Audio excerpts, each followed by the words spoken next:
Test 4. You will hear a number of different recordings, and you will have to answer questions on what you hear. There will be time for you to read the instructions and questions, and you will have a chance to check your work. All the recordings will be played once only.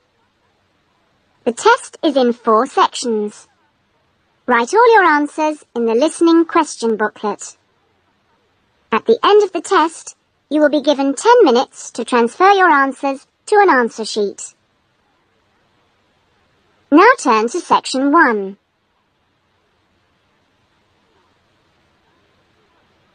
Section 1. Paul is renting an apartment. He has some problems with the property and has decided to report them to the housing agency. First, you have some time to look at questions 1 and 2.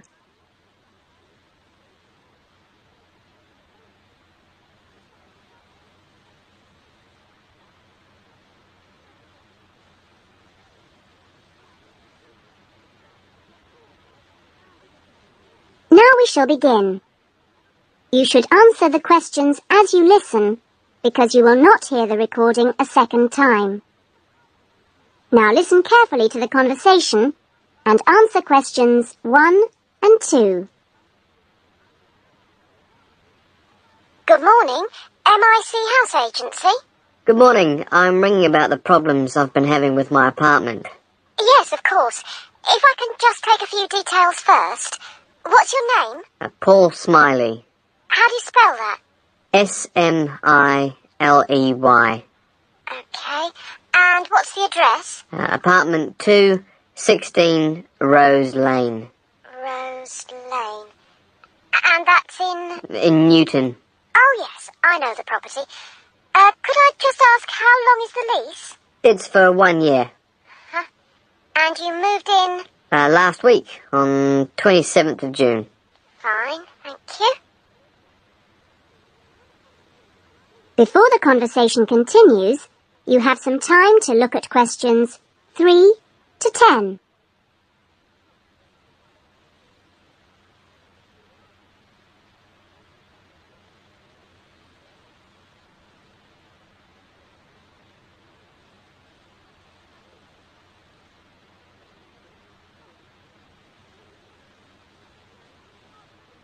Now listen carefully and answer questions 3 to 10.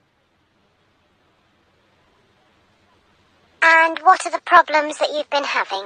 Well, no one thing is really dangerous or anything, but, it's just been building up. Yes, of course. Well, the first thing is the washing machine.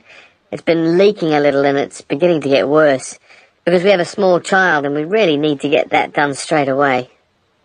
Okay, that's a washing machine for immediate repair. And then there's a niggling problem with the cooker. Mm-hmm. The door's broken. Right. It's nothing serious and it can be used, but if you can send someone over in the next couple of weeks or so, that'd be great. Fine, I've got that. Then we're worried about all the windows. Are they broken? No, but there are no locks on them. And with the insurance these days. Uh-huh. And when would you like those done? Well, that's not really urgent, but you never know when there's going to be a break-in. No, we'll get those done for you next week. Don't worry. And then there's the bathroom light. It's getting quite annoying. It flickers quite badly and it's giving me headaches. I'd really like to get that replaced right away. That's no problem. And then the last thing on the list is the kitchen curtains. They're torn. Oh, right. We do have quite a few spare ones in stock and can get those to you in the next week, if that's all right with you. Yes, that'd be fine. Anything else? No, that's all. Okay, fine. What we'll do is get someone over to you this afternoon, if you're in. Well, I'm going to be out for a short time. Well, you tell us your preferred times. Well, the best time is about 1 o'clock. I'll have to check that with him. And if he can't make it then, what would be your second preference? Any time up to 5 p.m. would be fine. Okay, I've made a note of that. Great. Well, thanks very much for your help. That's fine. Thank you for calling. Goodbye. Goodbye. That is the end of section 1. You will now have half a minute to check your answers.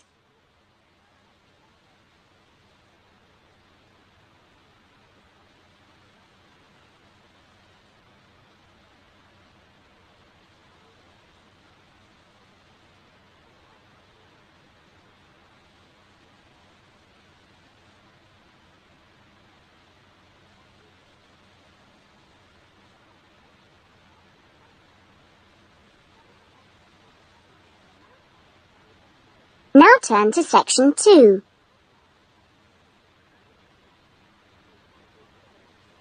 Section 2. You will hear a recreation officer at a holiday resort telling the guests about their accommodation and the activities available. First, you have some time to look at questions 11 to 15.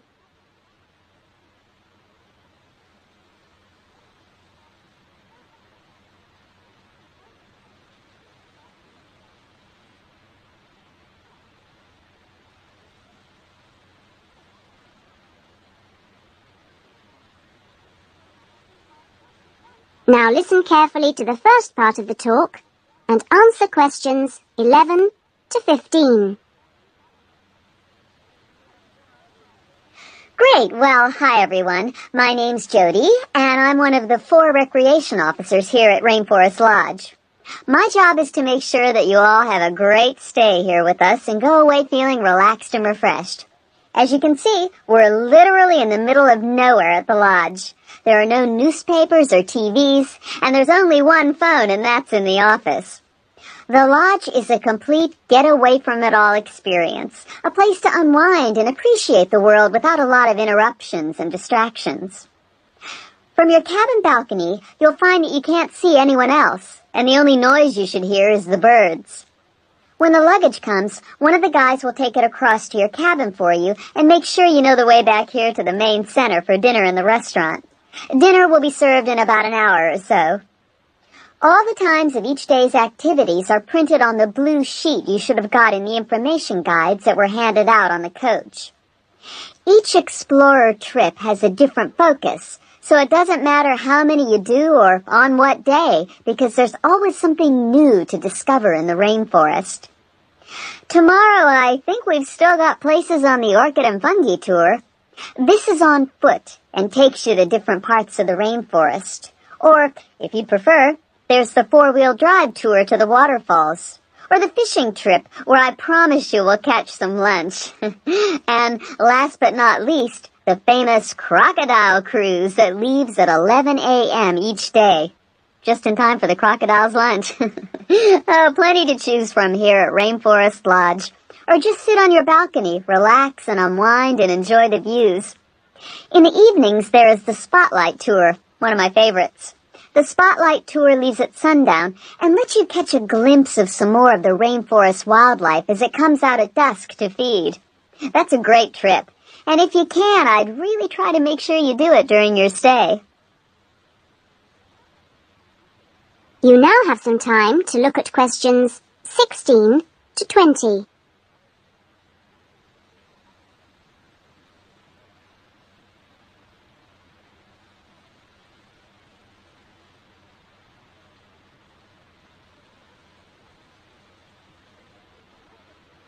Now listen to the rest of the talk and answer questions 16 to 20. You've chosen to visit the rainforest in March, which is just at the end of the wet season, so you'll soon notice how well the waterfalls are running and also how damp the ground is. Things can tend to get a bit slippery, too, so if you didn't bring any walking boots, I'd advise you to hire some from the office. You'll also be much better off in long trousers rather than shorts, because they will give your legs more protection. And socks are a good idea, too. There's no need to be nervous of the rainforest, provided that you treat it with respect and common sense. Most of the animals and wildlife are gentle and harmless. There are some venomous snakes to beware of, but really, they're much more frightened of you than you are of them. The other thing is that certain plants can cause irritation if you touch them with bare skin. Well, that's about all for the time being. The guys are here to take you and your luggage to the cabin. That is the end of section 2. You will now have half a minute to check your answers.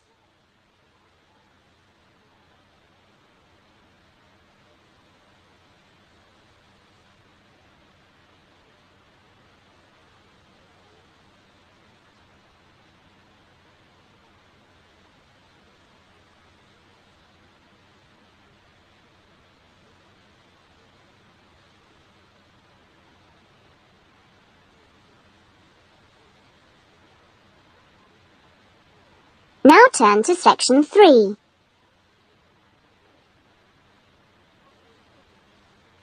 Section 3. You will hear a conversation between a counsellor and a student named John. First, you have some time to look at questions 21 to 25.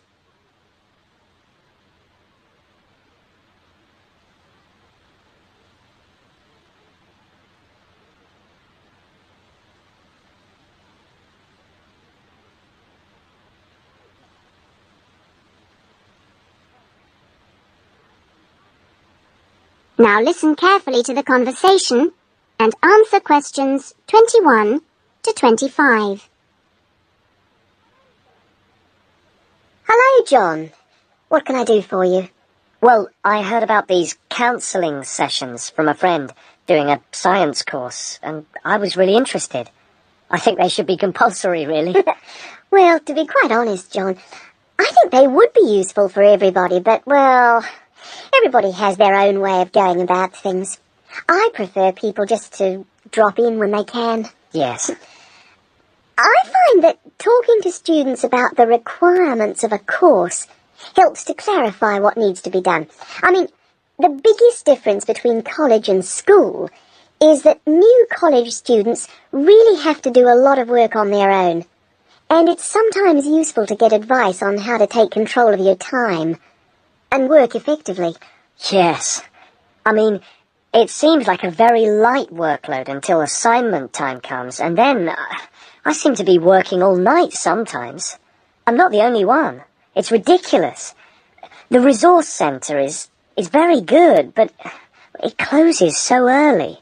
It's in the library, and so you think you could use it more. It's a real problem for me. Well, you're certainly not the only person in that position, as I'm sure you've found. It really comes down to using every available hour in a systematic way. If you do this with a plan, then you'll find that you still have time for yourself and your hobbies as well. Yeah.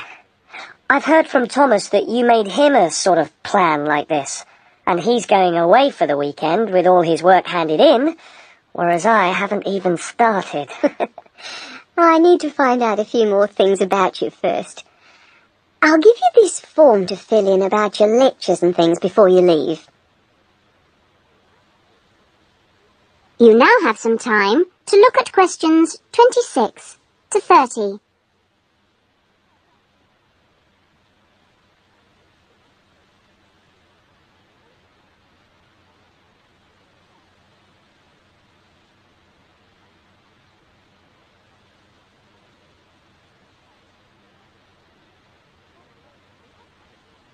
Now listen to the rest of the conversation and answer questions 26 to 30. Now, what are your main problems? Well, what most concerns me is I'm still not doing very well in my assignments. Well, I know that you plan your writing carefully, but this can come to nothing if the assignment doesn't answer the question. That really is the key. You must read the question carefully and give it a great deal of thought before you even start planning or writing your first draft. It's also vital to check your work for errors.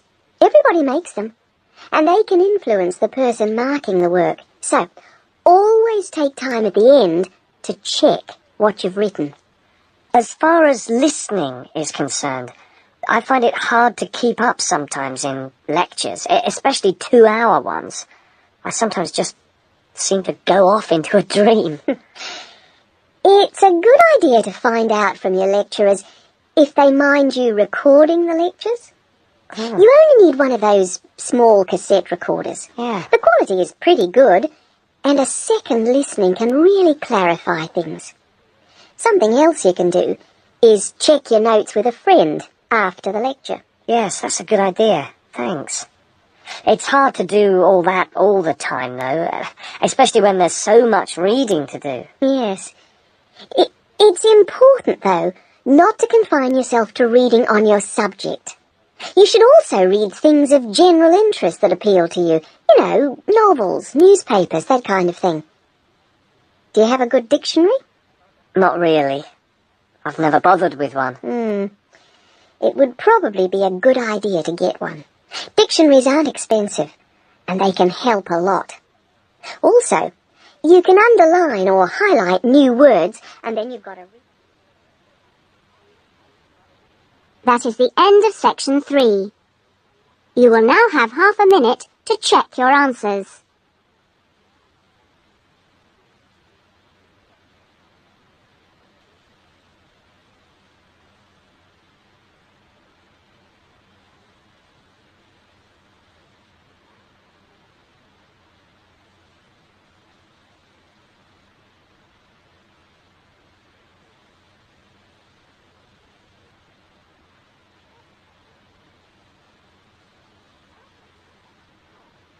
Now turn to section 4.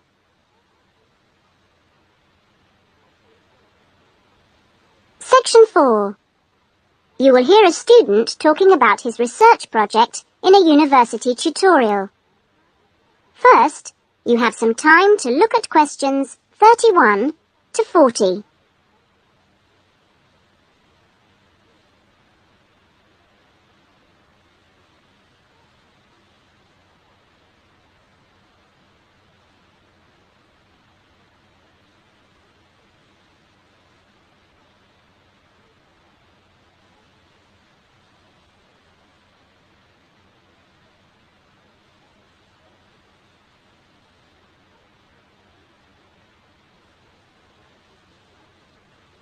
Now listen to the talk and answer questions 31 to 40. Well, good afternoon. In today's session, John Upton will be sharing some of the findings of his research project from last term. John. Thanks. Well, first of all, a little bit about the background to the project. Our title, as you can see, is pretty straightforward. Car safety. But these days, there's a lot more to it than the usual injunctions about drinking and driving or speeding. I'd been interested and horrified by several newspaper reports on what people call road rage. For example, the famous incident of a man getting out of his car in a car park and hitting the driver of a van who had overtaken him earlier. It seemed to me that there were almost as many serious problems when cars were parked, i.e. were stationary, as when they were travelling at 90 miles an hour. So I decided to make this the focus of the project. For our research, we depended mainly on talking to individuals, asking them questions rather than using written questionnaires. We stopped people at a selected garage on the motorway over a 2-day period and asked them questions about what they'd observed or experienced themselves. Our respondents were both men and women, but the women were just slightly in the majority. We were pleased by the public's willingness to stop and chat to us. In the end, we talked to a total of 135 drivers over those 2 days. So, what were our findings? Well, as you can see, 93% of respondents had had some kind of problem. A surprisingly large percentage, 24%, had had their car damaged in some way. But the main type of incident was being shouted at. 79% had experienced that. 15% had experienced violence on their own persons. They'd actually been hit by someone. The police tended only to be informed when there was physical violence involved. So, what strategies had people developed to ensure their own safety? Let's have a look at the figures here. Well, first of all, it was quite striking that there were often distinct answers from the men and women. It was mainly women, for example, who said one shouldn't ever stop to find out how to get somewhere, whereas it was men who said you should try to avoid looking directly at other drivers. Both men and women... Oh, sorry, no. It was women who said you had to tell someone when you were due to get to a particular destination. Then, I had thought that it would be mainly men, but both sexes made the point that it's much safer to get keys out well in advance as you go towards your car. Men were very aware that muggers or whatever might be concealed behind the car.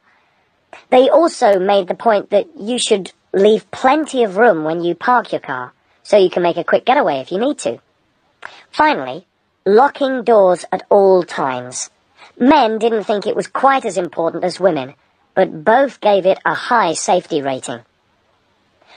When we asked them what they thought the best improvements had been in the last 5 years in helping with road rage problems... That is the end of section 4. You will now have half a minute to check your answers.